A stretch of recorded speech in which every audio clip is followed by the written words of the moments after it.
Mereka masih ada, bayang-bayang mafia sepak bola Indonesia, diduga ada 2 inisial, JN dan P, yang disebut-sebut sebagai dalang mafia sepak bola di Indonesia.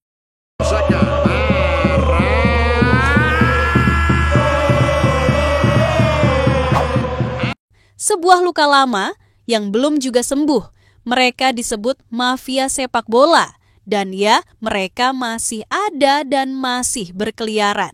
Bersembunyi di balik jas rapi dan jabatan mentereng, seolah menjadi bagian dari sistem yang sah. Siapa mereka sebenarnya? Mereka bukan hantu, tapi mereka juga tak kasat mata. Mereka tidak terlihat di lapangan, tapi tangan-tangan mereka mencengkeram erat wasit, klub, bahkan federasi. Uang adalah peluit mereka, dan skor pertandingan adalah hasil transaksi yang dingin dan mematikan. Di satu sisi, kita melihat pemain muda berkeringat, bermimpi, berlari mengejar bola dan mimpi yang tak murah. Tapi di sisi lain ada meja-meja gelap tempat pertandingan dijual sebelum tendangan pertama dilakukan. Ada klub yang dijatuhkan bukan karena kalah strategi, tapi karena menolak ikut dalam permainan kotor. Sudah berapa karier yang dihancurkan? Berapa mimpi yang dipatahkan? Berapa pemain jujur yang dipaksa menepi karena tak mau tunduk pada perintah sang sutradara? Mafia sepak bola bukan hanya soal pengaturan skor.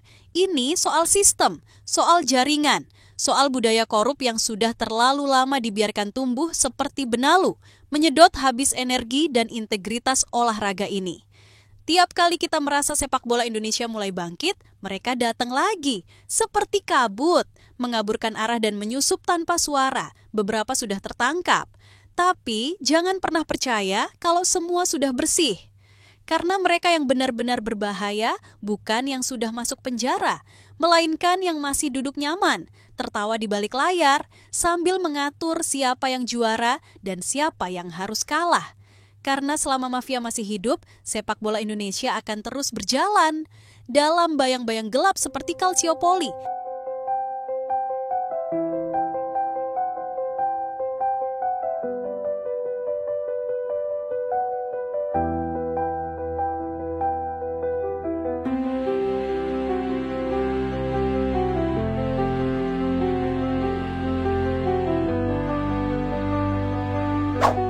Sepak bola Indonesia kembali diguncang. Kali ini isu yang mencuat jauh lebih kelam, mafia sepak bola. Dan suara perlawanan datang dari seorang tokoh yang kini mulai mencuri perhatian publik, Andre Rosiade, penasihat klub Semen Padang, anggota DPR RI dan juga mertua dari pemain timnas Pratama Arhan. Andre tak lagi bicara setengah hati, ia tak cuma menyuarakan keresahan selama ini, ia mulai membuka tabir yang selama ini dianggap rahasia umum di sepak bola Indonesia. Dalam unggahan di Instagramnya, ia mengaku mengetahui identitas 2 sosok mafia sepak bola nasional. 2 inisial itu adalah JN dan P. Mari dimulai dengan menyingkirkan 2 orang yang diduga operator mafia, JN dan P, tulis Andre. Ini bukan sekedar celetukan, ini pernyataan terbuka yang seharusnya jadi sinyal merah bagi PSSI. Andre bahkan menyebut bahwa hampir semua elit PSSI tahu ini. Tapi anehnya, tidak ada yang bersuara. Tidak ada langkah dan tidak ada penindakan. Kenapa mereka diam? Apa mereka takut atau terikat sesuatu? Ia pun langsung menantang Ketua Umum PSSI, Erick Thohir, untuk turun tangan. Bukan hanya sekedar bicara soal transformasi sepak bola, tapi benar-benar bersih-bersih sampai ke akar. Saya percaya Pak Erick Thohir mampu dan bisa melenyapkan mafia sepak bola di Indonesia, ujar Andre.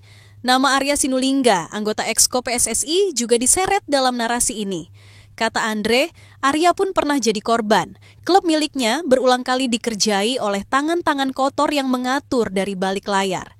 Dan kali ini, Andre mendesak Arya untuk tidak diam, untuk ikut bersuara, untuk berdiri di barisan yang ingin perubahan. Kecurigaan Andre tidak berhenti pada figur mafia.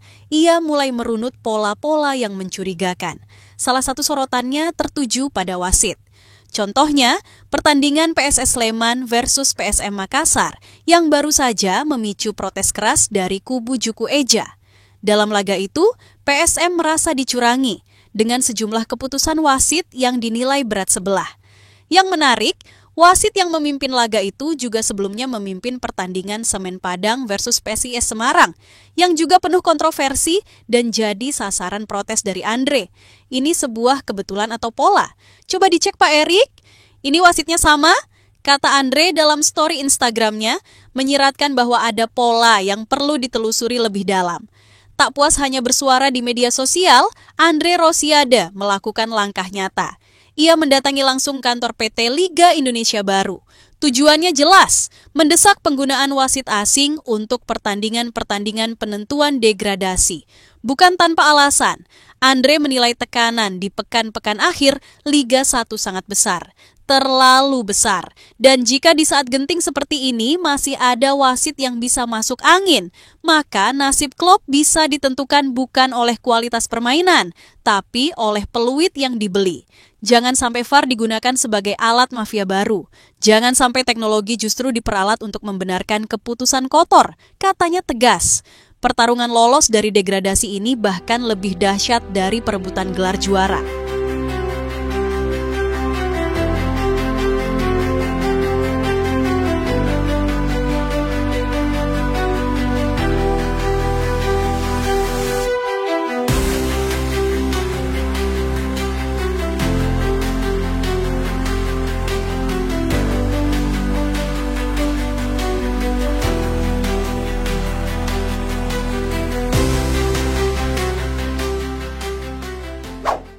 Pernyataan itu tidak main-main. Di papan bawah, klub-klub berjuang hidup dan mati. Menang berarti bertahan di kasta tertinggi. Kalah berarti kehilangan segalanya. Dari pemasukan sponsor hingga karier para pemain dan pelatih. Isu mafia bukan hal baru di sepak bola kita. Kita sudah mendengar skandal demi skandal sejak dulu. Match fixing, pengaturan skor, pengondisian wasit, bahkan pengaturan siapa juara, semua sudah pernah terjadi. Tapi masalahnya, kita terlalu cepat melupakan. Setiap kali skandal mencuat, publik marah, media ramai, tapi kemudian diam lagi. Tak ada hukuman berarti, tak ada nama-nama yang benar-benar dibuka. Mafia tak pernah benar-benar mati. Mereka hanya pindah posisi. Kadang mereka di luar, kadang mereka di dalam. Mereka bisa jadi petinggi klub, operator liga, atau bahkan bagian dari federasi. Mereka pakai jas, bicara soal visi misi, tapi di balik layar mereka jual pertandingan seperti dagangan. Inilah wajah gelap sepak bola kita. Andre Rosiade dengan segala kontroversinya setidaknya sedang menyalakan alarm. Dan kali ini alarmnya keras. Ia menyebut nama, menunjuk inisial, menantang langsung ketua federasi. Ia tidak sekedar protes, tapi menuntut perubahan. Jika Erik ingin dikenang sebagai pahlawan sepak bola Indonesia, maka ini saatnya. Bukan hanya membangun fasilitas atau menggaet sponsor besar, tapi membersihkan sistem, walau itu berarti melawan orang-orang kuat di balik layar. Karena percuma kita bicara liga profesional kalau skornya masih bisa dipesan lewat telepon. Percuma kita kirim pemain ke luar negeri kalau kompetisinya masih penuh manipulasi. Percuma ada VAR kalau wasitnya sudah dikondisikan. Sepak bola Indonesia sedang dalam momen genting.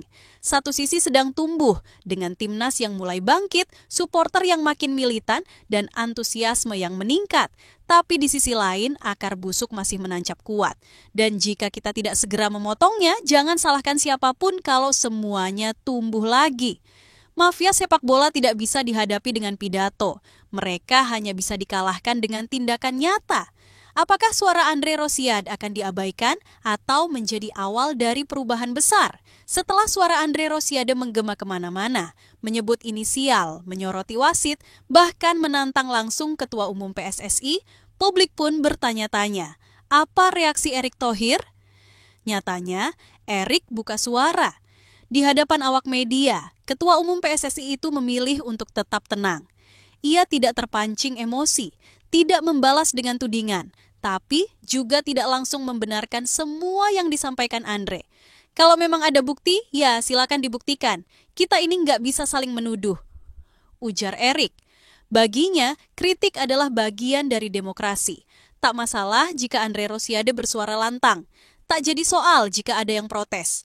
Asal, menurut Erick, semua harus dibarengi dengan bukti, bukan sekadar asumsi atau emosi. Mafia sepak bola di Indonesia bukan hanya istilah, mereka benar-benar ada, mereka merupakan jaringan bayangan yang bekerja sistematis untuk mengatur hasil pertandingan demi kepentingan pihak tertentu. Dalam praktiknya, mafia ini melibatkan berbagai elemen, mulai dari pengurus liga, wasit, pelatih, hingga pemain, bahkan tak jarang bersinggungan dengan bandar taruhan ilegal. Tujuan mereka beragam, mulai dari menghindari degradasi, meloloskan tim promosi, menjaga dominasi klub tertentu, hingga mendapatkan keuntungan finansial dari pasar taruhan. Cara kerjanya pun terstruktur, dengan adanya koordinator lapangan yang menjadi penghubung langsung ke klub atau perangkat pertandingan, pengatur skema yang menyusun skenario manipulasi, hingga eksekutor di lapangan seperti wasit atau pemain yang siap menerima instruksi asalkan dibayar cukup. Beberapa bentuk praktik yang umum terjadi antara lain pengaturan skor atau match fixing, di mana hasil pertandingan sudah ditentukan sebelum pertandingan dimulai. Skor bisa diatur melalui blunder sengaja dari kiper, kartu merah yang dipaksakan, atau pelanggaran yang seolah disengaja. Selain itu, suap terhadap wasit kerap dilakukan agar keputusan-keputusan krusial menguntungkan salah satu tim. Manipulasi promosi dan degradasi juga menjadi praktik yang mencemari integritas kompetisi. Klub yang seharusnya turun kasta bisa bertahan karena bermain di luar lapangan.